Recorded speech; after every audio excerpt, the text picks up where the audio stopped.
ಎಲ್ಲ ಚಿಕ್ಕಬಳ್ಳಾಪುರದ ಜನತೆಗೆ ನಮಸ್ಕಾರ. ಚಿಕ್ಕಬಳ್ಳಾಪುರ ರಾಜಕೀಯದಲ್ಲಿ ಕೆ.ಬಿ. ಪಿಳ್ಳಪ್ಪನವರು, ಸಿ.ವಿ. ವೆಂಕಟರಾಯಪ್ಪನವರು ಭಾಳ ದೊಡ್ಡ ಹೆಸರು.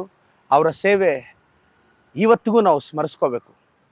ಕೆ.ಬಿ. ಪಿಳ್ಳಪ್ಪನವರು ನನ್ನಂಥ ಯುವ ರಾಜಕಾರಣಿಗಳಿಗೆ, ವಿಶೇಷವಾಗಿ ಕೆ.ಪಿ. ಬಚ್ಚೇಗೌಡರು ನನ್ನಂಥ ಯುವ ರಾಜಕಾರಣಿಗಳಿಗೆ ನಿಜವಾಗ್ಲೂ ಸ್ಫೂರ್ತಿ. ಕೆ.ಬಿ. ಪಿಳ್ಳಪ್ಪನವರ ಆಶೀರ್ವಾದ, ಸಿ.ವಿ. ವೆಂಕಟರಾಯಪ್ಪನವರ ಆಶೀರ್ವಾದ ನನ್ನ ಮೇಲೆ ಸದಾ ಇರುತ್ತೆ ಅಂತ ಭಾವಿಸಿದ್ದೀನಿ.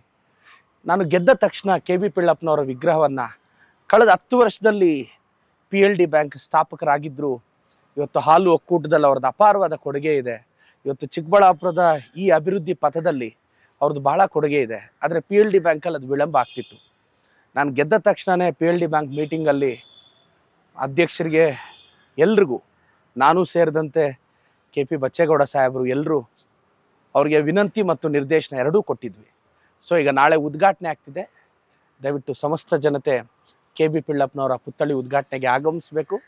ಅಂಥ ಮಹಾನ್ ವ್ಯಕ್ತಿಯ ಸೇವೆಯನ್ನು ಸ್ಮರಿಸಬೇಕು. ನಾನು ವೈಯಕ್ತಿಕವಾಗಿ ನನಗೆ ಕೆ.ಪಿ. ಬಚ್ಚೇಗೌಡರು ಭಾಳ ಇನ್ಸ್ಪಿರೇಷನ್. ಅವರು ಶಾಸಕರಾಗಿದ್ದಾಗ 2008-13ರಿಂದ ಅವರ ಸರಳತೆಯಿಂದ ಇನ್ಸ್ಪೈರ್ ಆಗಿದ್ದೀನಿ. ಒಂದು MLA ಹೇಗಿರಬೇಕು ಅಂತ ತೋರಿಸ್ಕೊಟ್ಟರು ಚಿಕ್ಕಬಳ್ಳಾಪುರ ರಾಜಕೀಯದಲ್ಲಿ. ಅಹಂಕಾರ ಆಗಲಿ, MLA ಆಗಿದ್ದೀನಿ ಅನ್ನೋ ಇದಾಗಲಿ ಒಂದು ಎಳ್ಳಷ್ಟು ಕೆ.ಪಿ. ಬಚ್ಚೇಗೌಡರಲ್ಲಿ ಕಾಣಲಿಲ್ಲ. ಮೋಸ್ಟ್ಲಿ ಅವರು ನಮಗೆ ಸ್ಫೂರ್ತಿ ಆಗ್ತಾರೆ. ವಿಶೇಷವಾಗಿ ಕೆ.ಬಿ. ಪಿಳ್ಳಪ್ಪನವರು ಮಕ್ಕಳಾದಂಥ ಮೂರ್ತಿ ಡಾಕ್ಟ್ರು, ಅವರು ನಮಗೆ ಫ್ಯಾಮಿಲಿ ಡಾಕ್ಟ್ರು. ನಮ್ಮ ಪ್ರಶಾಂತ್ ಡಾಕ್ಟರ್ ಆಗ್ಬೋದು, ಬಚ್ಚೇಗೌಡ ಸಾಹೇಬ್ರಾಗ್ಬೋದು, ಅವ್ರ ಮಕ್ಕಳಾಗ್ಬೋದು. ನಿಜವಾಗ್ಲೂ ಅವರ ಕುಟುಂಬಕ್ಕೆ ನಾವು ಯಾವತ್ತೂ ಚಿರಋಣಿ ಆಗಿರ್ತೀವಿ. ಸೊ ಕೆ.ಬಿ. ಪಿಳ್ಳಪ್ಪನವ್ರ ಹೆಸರಲ್ಲಿ ಪುತ್ಥಳಿ ಬರ್ತಿದೆ.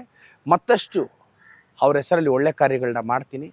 ಸೊ ಆ ಕುಟುಂಬದ ಆಶೀರ್ವಾದ ನನ್ನ ಮೇಲೆ ಸದಾ ಇರಲಿ ಅಂತ ನಾನು ಬಚ್ಚೇಗೌಡ ಸಾಹೇಬ್ರನ್ನ, ಮೂರ್ತಿ ಡಾಕ್ಟರ್ ಅವ್ರನ್ನ ವಿನಂತಿಸ್ತಾ, ಸಮಸ್ತ ಜನತೆ ಕೆ.ಬಿ. ಪಿಳ್ಳಪ್ಪನವರ ವಿಗ್ರಹದ ಉದ್ಘಾಟನೆಗೆ ಆಗಮಿಸಿ ಅಂತ ವಿನಂತಿಸ್ತಾ ಇದ್ದೀನಿ. Thank you.